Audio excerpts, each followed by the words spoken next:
Example 3, graph this polynomial right here. So we just learned about the steps, and step 1 was find the zeros. So finding the zeros is maybe the hardest thing to do. Remember what we had to do was we took these factors divided by these factors. But, you know, when in doubt, if you don't want to do all of that, just try the 1, 2, 3, and 6. A lot of the times 1, 2, 3, and 6 are going to work.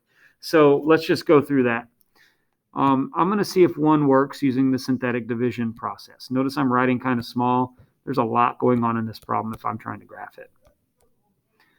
So add down and multiply, add down and multiply, add down and multiply. That's negative 12. This one doesn't work. Okay. So maybe I try negative 1. 2, 3, negative 11, negative 6.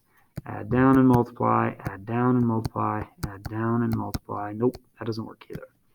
So maybe we try 2.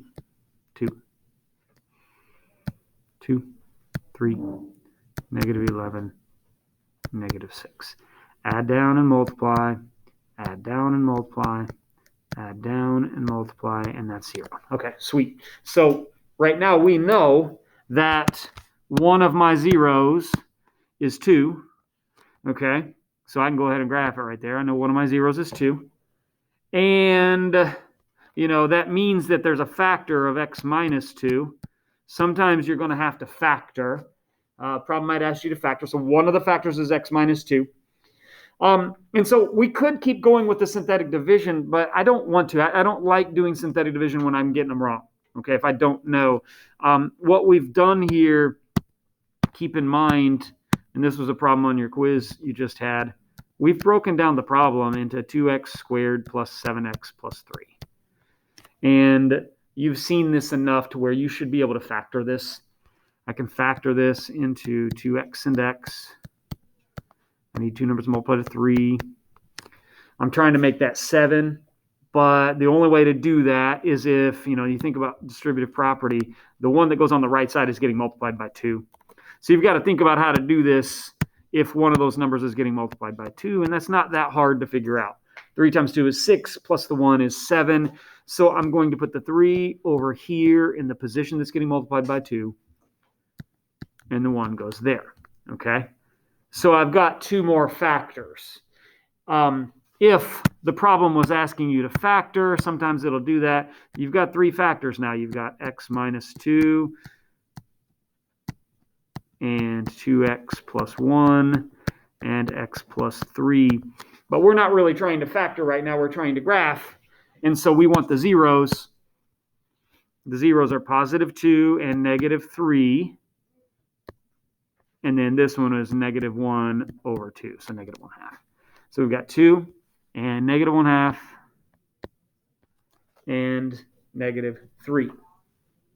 So remember the directions we just did. Step 1 said find all the real zeros. We got them. Okay.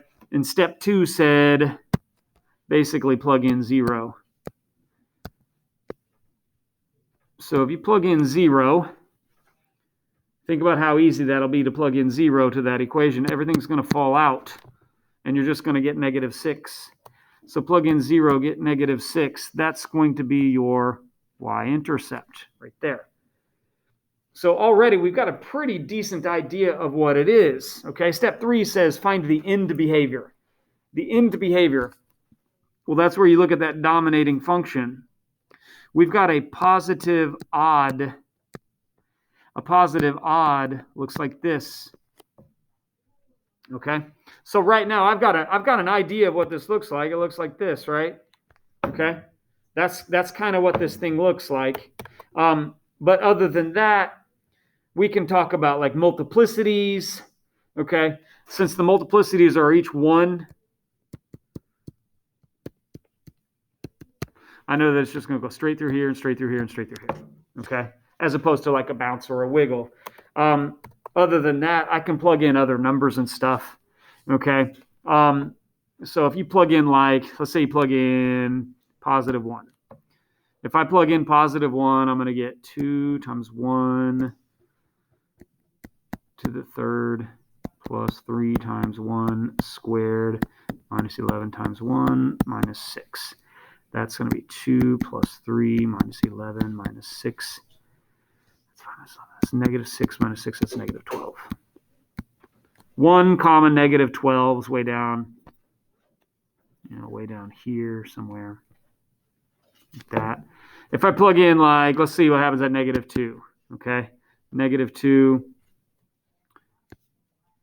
It'd be 2 times negative 8 plus 3 times 4 plus 22 minus 6. That's negative 16 plus 12 plus 22 minus 6, or negative 4. 18 minus 6 is 12. Negative 2 comma 12. Negative 2 comma 12 is way up here somewhere. Okay. That's a pretty good idea of what this thing looks like. Okay. Shoot your curve through as best you can.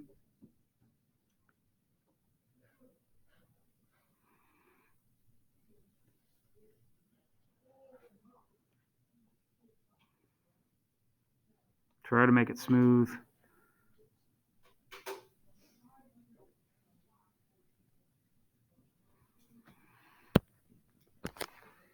Okay. Now, you could always go to Desmos and get a better picture of what this thing looks like. But what we're talking about today is just drawing a quick sketch. Okay. Drawing a quick sketch. That was pretty quick for something that's pretty complicated. Okay. Let's talk about this one, example 4. This one's actually a little bit easier because I can see the zeros really quickly. It's already factored. It's nice when it's factored because I can see the zeros. We've got a 0 at negative 2 with multiplicity of 3, and a 0 at 1 with multiplicity of 2. So 0 at negative 2. Notice the scale has changed a bit. So negative 2 is way over here, and positive 1 is over here. Okay. So multiplicity of 3 means a wiggle. Multiplicity of 2 means a bounce, right? Okay. So what was step 2? Step 2 was find the intercept, right? So basically plug in 0. If you plugged in 0, you're going to have 2 cubed times negative 1 squared. That's 8 times 1 is 8. 0, 8. 0, 8. Notice the scale is weird, so 8's like right here. It goes by 2's on the y scale. Okay? So step 3, what did step 3 say again? End behavior. Okay? End behavior is a little bit tough here, but let's just think about it. Okay? Here's the polynomial. Well, actually, that's not a polynomial yet because it's the factored version, but imagine if you multiplied all that out. Okay, I don't want to FOIL all that out. I don't want to multiply all that out, but I see an x to the third. That first expression, it'd have x to the third times x squared. So the very first term is going to be x to the fifth. You should be able to kind of do that in your head, and even though I can't do the whole polynomial in my head, it's pretty easy to see that the first term is going to be x to the fifth. And I know what x to the fifth does because it's 1x to the fifth. That's a positive odd.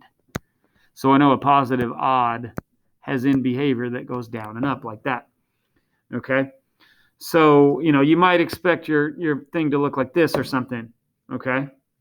Right? Don't draw that in yet. Because let's go back and think about our multiplicities. Okay? Remember the one of them has a wiggle. So what that means is we're going up like this, but when we get here, it's going to kind of wiggle. Okay? It's going to look like an x cubed at that 0. So it kind of wiggles through that 0. And then we can go through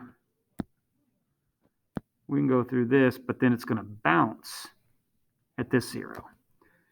And so it's going to look something like that. Now, do we want a more accurate picture of this? Well, sure. Okay, maybe we plug in. Maybe we should have plugged in -1 to get a better picture of what this does. So if I plugged in -1, I would have -1 plus 2 cubed and -1 minus 1 squared. That's going to be 1 cubed times -2 squared. That's 1 times 4. That's 4. -1 comma 4 is actually only right there. Okay. So let's think about this.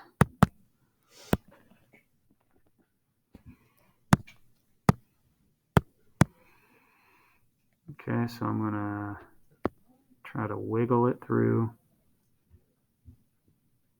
Bounce. Okay, that's not very good. That's tough. Let's try that again. Wiggle. Bounce. Okay, that's pretty tough. Okay, that's pretty tough. But all we're really trying to do is get a quick sketch anyway. So if you wanted a better graph, you're going to use a graphing calculator. You're going to use Desmos, something like that. We're trying to do a quick sketch. We're trying to see different things. We can see the zeros. We can see the end behavior and that kind of stuff.